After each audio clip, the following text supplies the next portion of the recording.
अब हम अगला केस देख रहे हैं। इस केस में भी हमको क्रिपलिंग लोड निकालना है, लेकिन इसमें क्या है, one end of the column आपका फिक्स्ड है एंड द अदर एंड आपका हिंज्ड है या पिन जॉइंट आप वहां पे लगा हुआ है। मतलब आपका अरेंजमेंट कुछ इस साइड इस तरह का है। तो ये आपका क्या है, फिक्स सपोर्ट है और ये आपका क्या है, हिंज सपोर्ट है। तो हिंज सपोर्ट पे वर्टिकल रिएक्शन भी आपको मिलेगी, हॉरिजॉन्टल रिएक्शन भी आपको मिलेगी। तो मैं ये पी की वैल्यू निकालना है, क्रिपलिंग या बकलिंग लोड निकालना है, वो लोड निकालना है जिसपे ये वाले कॉलम में लेटरल डिस्प्लेसमेंट होगा। तो हम बीम डिफरेंशियल इक्वेशन पढ़ें, that is moment at X equal to E I D square Y upon D X square.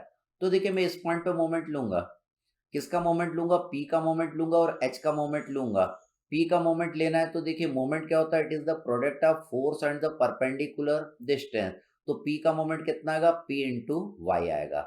चूंकि पी का मोमेंट यहाँ पे आपको एंटी क्लॉकवाइज मिल रहा है, इसलिए मैं इसको निगेटिव लिखूंगा। एच का मोमेंट लूंगा तो ये देखिए ये एच वाला फोर्स आ रहा है, इसके लिए आपको परपेंडिकुलर डिस्टेंस यहाँ पे नजर आ रहा है, ये परपेंडिकुलर है। ये परपेंडिकुलर डिस्टेंस कितना आएगा, that is L minus x आएगा। ये एल माइनस एक्स क्यों आएगा, क्योंकि ये देखिए पूरा एल है और इतना एक्स है, तो बचा एल माइनस एक्स। और इसका मोमेंट आपको कैसा मिलेगा, that is clockwise. Clockwise moment को मैं क्या लिखूंगा, पॉजिटिव लिखूंगा। मतलब आपकी इक्वेशन बन गई, E I D square Y upon D X square minus P Y plus H into L minus X. ये आपकी इक्वेशन बन गई। अब देखिए माइनस पी वाई को मैं इक्वल टू के उस साइड ले जाऊंगा तो आपका बन जाएगा E I D square Y upon D X square plus P Y is equal to H L minus X.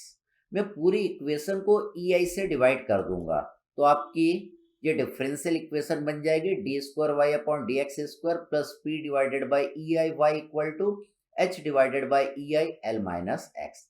अब इस डिफरेंशियल इक्वेशन का हमको सोल्यूशन चाहिए। तो देखिए हम इसको सॉल्व करते हैं। तो देखिए ये जो डिफरेंशियल इक्वेशन है ये हम किस फॉर्म में लिख सकते हैं, हम इसको इस फॉर्म में लिख सकते हैं, ये दोनों सेम है। तो इस डिफरेंशियल इक्वेशन का सोल्यूशन हम जानते हैं। इसका सोल्यूशन क्या बनेगा, y is equal to C one cos alpha X plus C two sine alpha X plus H L minus X divided by E I into alpha square. ये इस वाले डिफरेंशियल इक्वेशन का सोल्यूशन है। तो देखिए यहां से आप एल्फा स्क्वायर की वैल्यू निकाल सकते हैं। एल्फा स्क्वायर की वैल्यू कितनी आएगी, पी डिवाइडेड बाई ई आई। इन दोनों इक्वेशन को आप इक्वेट कर दीजिए। जब आप इसको इक्वेट करेंगे तो alpha square Y is equal to P divided by E I Y आ जाएगा। तो इसमें एल्फा स्क्वायर की वैल्यू आपने निकाल ली, P divided by E I. तो यहाँ पे अल्फा की वैल्यू आप निकाल लेंगे under root P divided by E I. ये अल्फा की वैल्यू कहाँ कहाँ पुट करेंगे, ये अल्फा की वैल्यू आप यहाँ पे पुट करेंगे, ये अल्फा की वैल्यू आप यहाँ पे भी पुट करेंगे, इस अल्फा, ये अल्फा की वैल्यू यहाँ पे भी आपको पुट करना पड़ेगा। तो देखिए इन तीनों जगह मैं वैल्यू अल्फा की वैल्यू पुट कर देता हूं तो आपकी इक्वेशन बन गई ये वाली। खाली मैंने अल्फा की जगह under root P divided by E I put कर दिया। तो यहाँ पे अल्फा स्क्वायर है, अल्फा स्क्वायर कितना पुट करेंगे, P divided by E I put करेंगे। तो यहाँ पे ई आई से ये ई आई आपका कट गया, ये आप काट दिए।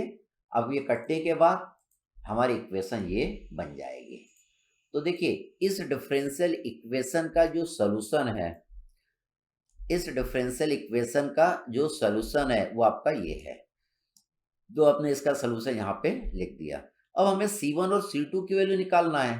तो हम कंडीशन जानते हैं, ए पॉइंट पे x की वैल्यू भी 0 है, y की वैल्यू भी 0 है, dy by D x slope की वैल्यू भी 0 है। तो देखिए पहले मैं x बराबर 0 और y बराबर 0 पुट करूंगा इस इक्वेशन में। अभी dy by D X equal to 0 नहीं पुट कर सकते क्योंकि ये तो लेटरल डिस्प्लेसमेंट की इक्वेशन है, लेटरल डिस्प्लेसमेंट की इक्वेशन है।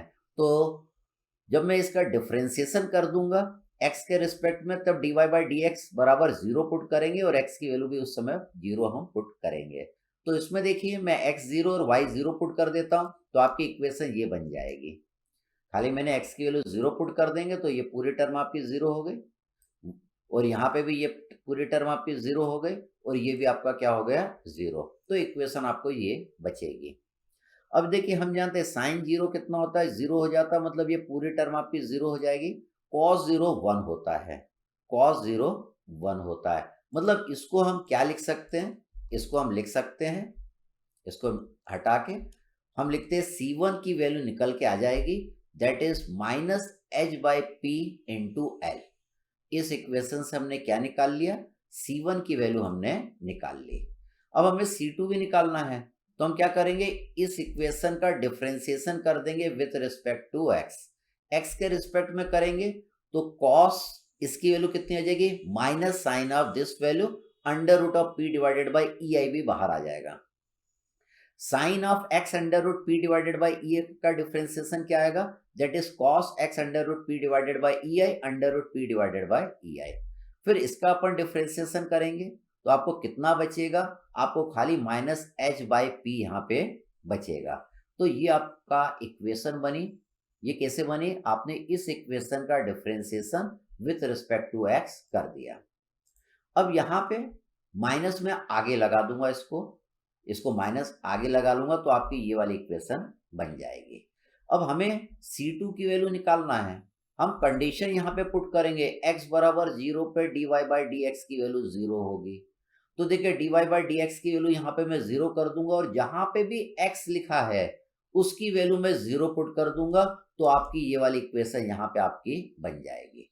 ये देखिए ये इक्वेशन बनी है। इस इक्वेशन में देखिए हम जानते हैं साइन जीरो क्या हो जाएगा, जीरो, तो ये पूरी टर्म आपकी जीरो हो जाएगी, तो ये हट जाएगी, तो खाली कॉस जीरो वन हो जाएगा, तो खाली ये दोनों टर्म आपकी बचेगी। तो देखिए इसको अपन क्या लिख सकते हैं, ठीक, इसको मैंने थोड़ा वो कर दिया, इसको हम लिख सकते हैं C2 under root P divided by E I minus H by P equal to 0। इसको हम क्या करते हैं, एच बाई पी को हम उस साइड ले गए, हम इसको उस साइड ले जा सकते हैं।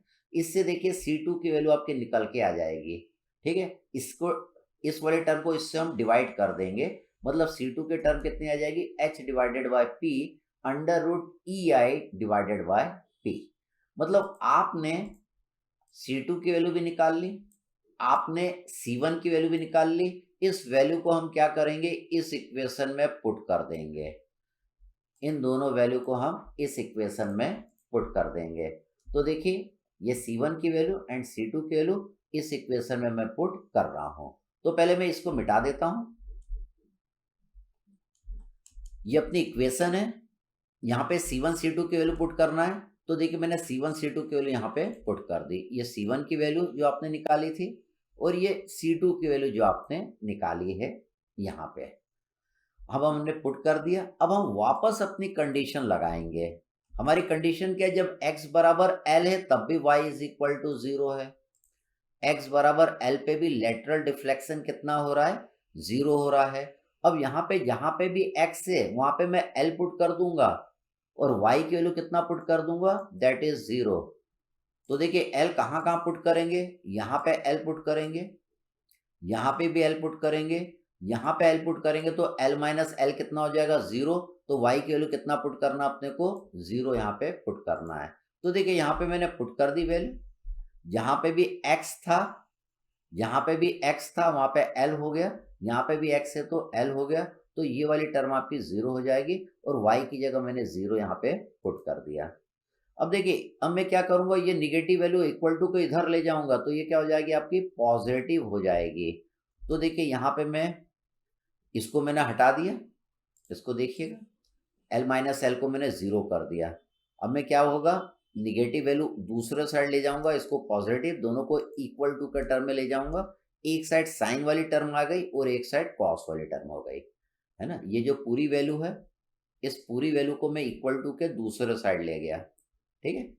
तो एक साइड साइन वाली वैल्यू बचेगी और दूसरा साइड क्या बचेगी, कॉस वाली वैल्यू आपकी बचेगी। अब ये बच गई। अब क्या होगा आपका, ये वाली टर्म और ये वाली टर्म आपकी कट जाएगी, ये आपको यहाँ पे हम क्या करेंगे, इसको काट देंगे। तो देखिए ये वाली इक्वेशन आपकी बचेगी। अब इसको आप क्या कर सकते हैं, टेन थीटा वाले फॉर्म में कन्वर्ट कर सकते हैं। यहाँ पे sine of L under root P divided by E I है, यहाँ पे cos of L under root P divided by E I है। तो देखिए इसको मैं 10 बना लूंगा, इसको पहले मैं हटा देता हूं यहां से। तो ये आपका क्या बन गया, 10 L under root P divided by E I is equal to L under root P divided by E I. तो देखिए यहाँ पे इसका जो सोल्यूशन बनता है इस इक्वेशन का, L under root P divided by E I is equal to 4.5 radian, ये इसका सोल्यूशन बनता है। तो इसकी जगह मैंने क्या लिख दिया, 4.5 रेडियन। अब मैं स्क्वायरिंग बोथ द साइड कर दूंगा, तो 2.5 रेडियन आपका कितना हो जाएगा, 4.5 रेडियन कितना हो जाएगा, इसको मैंने स्क्वायर कर दिया। हमने दोनों साइड क्या कर दिया, स्क्वायरिंग। तो इसका स्क्वायर जब आप करेंगे तो ये बन जाएगा 20.25, ये बन गया। 20.25 को आप क्या लिख सकते हैं, दैट इज 2 पाई स्क्वायर लिख सकते हैं। 20.25 किसके बराबर हो जाएगा, 2 पाई स्क्वायर हो जाएगा। इससे क्रिपलिंग लोड और बकलिंग लोड आपका निकल के आ जाएगा, that is P is equal to 2 pi square E I upon L square. ये आपका क्या रहेगा, क्रिपलिंग या बकलिंग लोड आएगा। इस केस में देखिए जब एक एंड आपका क्या रहेगा, फिक्स रहेगा, और अदर एंड आपका क्या रहेगा, हिंज रहेगा। इसमें अगर आप L इफेक्टिव निकालेंगे तो वो आपका कितना आएगा, L बाय रूट 2 आएगा, L बाय रूट 2 आपका आएगा। आपने देखिए बकलिंग लोड का जनरल फॉर्मूला आपने देखा था, that is pi square E I, pi square E I divided by L equivalent का होल स्क्वायर या L इफेक्टिव का होल स्क्वायर। जब इसमें आप L इक्विवेलेंट की जगह L बाय रूट 2 पुट करेंगे तो ये वाला फॉर्मूला आ जाएगा। तो ये फॉर्मूला किसके लिए, जब एक एंड आपका फिक्स रहता है और अदर एंड आपका क्या रहता है, हिंज रहता है। तो L इक्विवेलेंट भी आपको ध्यान में रखना है, क्योंकि जब रंकाइन फॉर्मूले से हम क्रशिंग लोड निकालेंगे तो उसमें भी इसकी ज़रूरत पड़ेगी। और ये फॉर्मूला अगर आपको डायरेक्ट याद है तो आपकी स्पीड में आप प्रॉब्लम को कर सकेंगे। अब हम अपने प्रॉब्लम पे आ सकते हैं।